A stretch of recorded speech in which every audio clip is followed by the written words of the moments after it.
Hello underachievers. So today I thought I'd film a video about unpopular opinions people have about trans people. This could be opinions sent in by trans people or opinions sent in for trans people.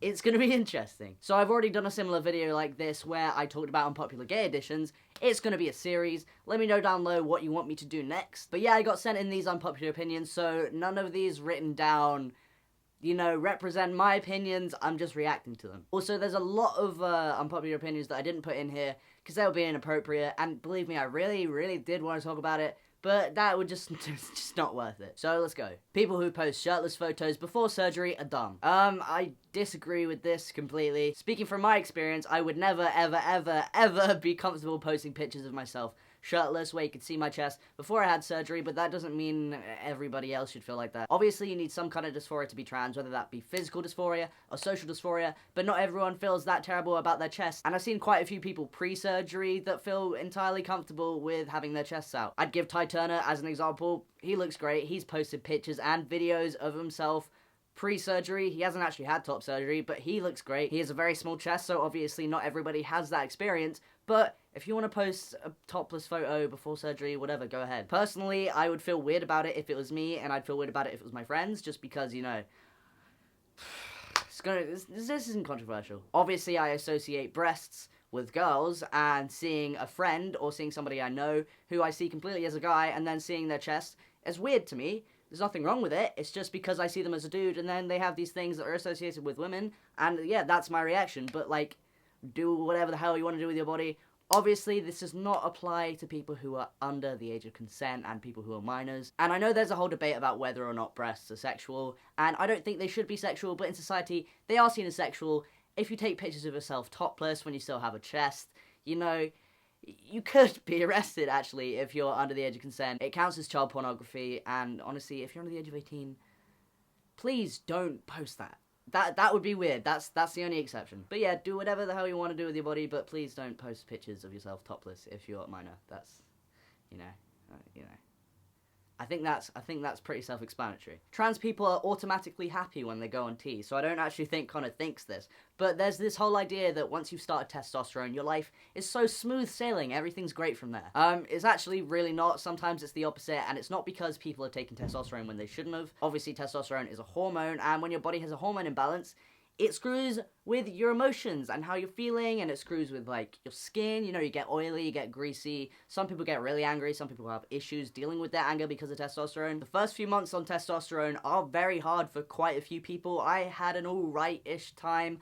I had trouble crying, which I thought was great, but then when I could cry, it just all came out. Aside from, like, the hormone imbalances and how you're feeling because of the hormone, obviously testosterone is not going to cure your dysphoria straight away. For some people, it does cure their dysphoria.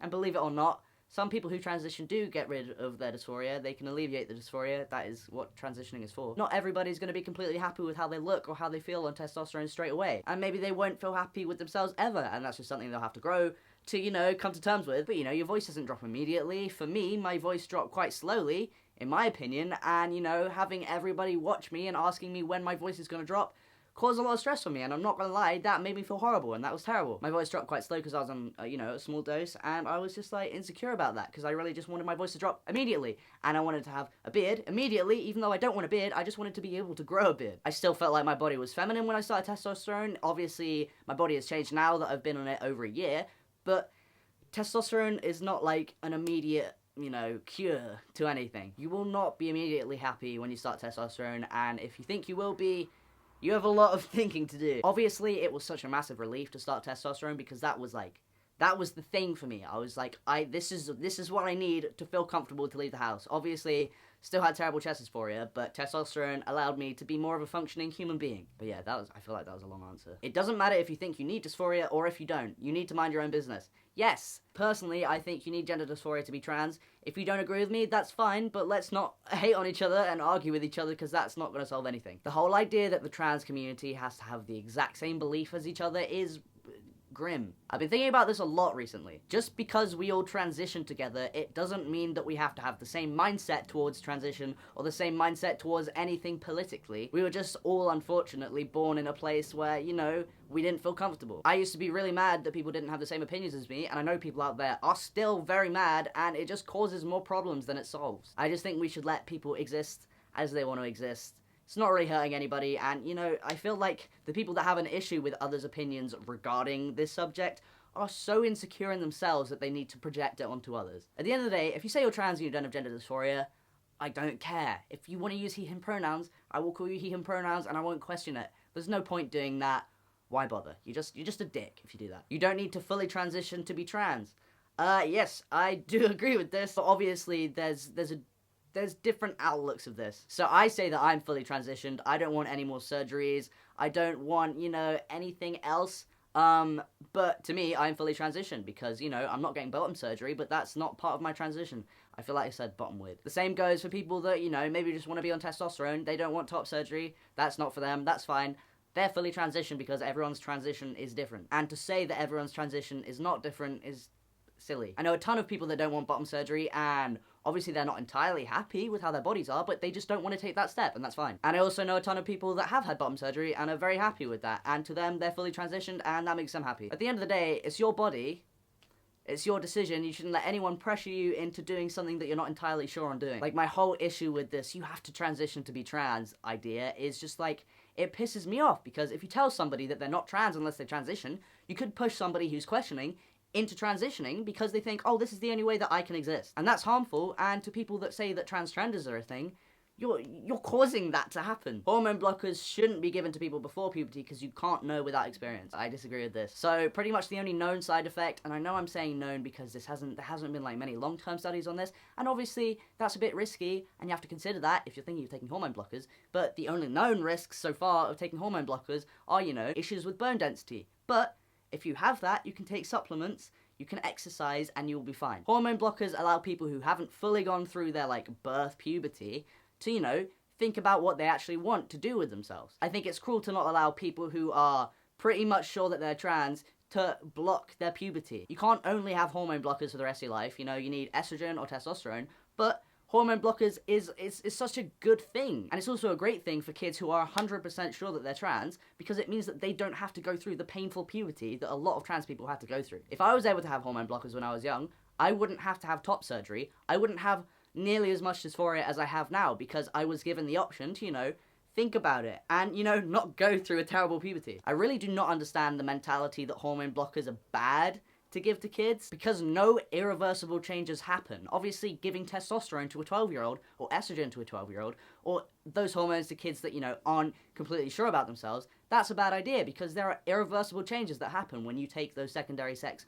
hormones. But giving them hormone blockers, it's just like a waiting period, and I'm sure a lot of trans people nowadays that say hormone blockers shouldn't be given out would have loved to have hormone blockers when they were kids. Imagine not having to pay for top surgery, and imagine not having to go through such a terrible puberty. Like, why would you not want that for people who are like you? I can understand cis people who are uneducated on trans things not thinking that hormone blockers are a good thing because they don't know anything about them and they think irreversible changes happen, and it's indoctrination. But I do not understand why trans people do not think it is a good idea to give kids who know 100% that they are trans hormone blockers. I just think it's cruel to let someone go through a puberty that they don't want to go through when they are 100% sure they don't want to go through it, just because you think it's a bad idea. 2 genders, male and female, and then non-binary is neither.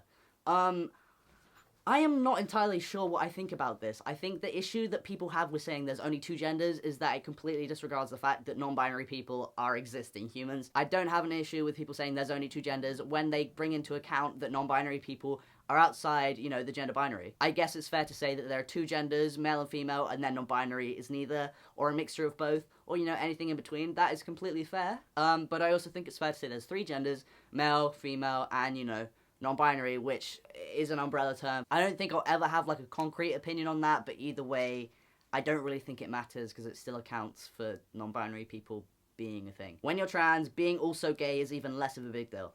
So I agree and disagree with this. So from my personal, you know, experience, sorry, my rats are like running around. Being trans and being gay has been equally easier and harder than it would be for me to be straight. I don't know how I'm going to explain this. So I get a lot of comments from people that aren't, you know, completely 100% sure about what being trans is. And a lot of the time I get asked, why did I transition if I was just going to be gay? Because people think it's desirable to be straight, so why would you turn into a boy if you're gonna like boys? I don't see how that's complicated. I don't know how people don't understand, but I transitioned because I'm a dude. I just happen to like dudes. That has nothing to do with the fact that I am a dude. The only reason I am gay is because I'm a dude that likes dudes. I've always liked dudes. My transition had nothing to do with that. So in that sense, it was a lot harder, you know, to be trans and gay because it confuses people. And then people think you're less like trans because you're gay. And being gay also comes with, you know, the hardships of being gay. So as well as being trans, I get hate for being gay, and I feel uncomfortable holding my boyfriend's hand in public, and I feel uncomfortable showing affection to my boyfriend even around people that, you know, I know are chill with it. But on the other hand, being gay was kind of easier since, you know, coming out as trans, I feel like, is harder than coming out as gay, because being gay is just, you know, who you love. Being trans is, you know, your entire gender. That's who you are. And I'm not saying you're trans and that's who you are, but you know what I mean. Once I got through the I'm trans, the I'm also gay was a lot easier because, you know, it was already known that I just like dudes. I didn't have to come out as liking girls, which I don't know how that would have gone. It would have been fine, but like that just probably would have been confusing. But yeah, interesting. It's harder to be a trans girl than a trans guy. Personally, I agree with this. Obviously, different people have different experiences, but I feel like, yeah, it is harder to be a trans girl than a trans guy. Just in regards to, like, how society views people that, like, give up masculinity than those who, you know, take up masculinity. I don't know if that makes sense. I feel like guys are bullied a lot more for being feminine than girls are for being masculine. And obviously, I'm not saying that trans women are guys, but before they transition, they're viewed as guys. There's a lot more violence towards trans women, and especially trans women of color. I feel like it's probably easier for trans men to pass because taking testosterone changes a bunch of stuff. And obviously, estrogen changes a lot about somebody, but if somebody has a deep voice and they have facial hair, everybody will assume they're a man. They won't have any second guesses. So it's easier in society to pass as a man when you've taken testosterone if you're trans. So that's the end of the video. I do have a lot more unpopular opinions to talk about, but I think I might make another version of this video because there is a lot to talk about. But yeah, let me know what you think. Tell me what you think about these unpopular opinions. Do you agree? Do you disagree? Give me words. But yeah, hope you enjoyed it. Have a good day or don't. See you later, losers. Time for punch. Time for punch. Time for punch. And a little boop. A little boop.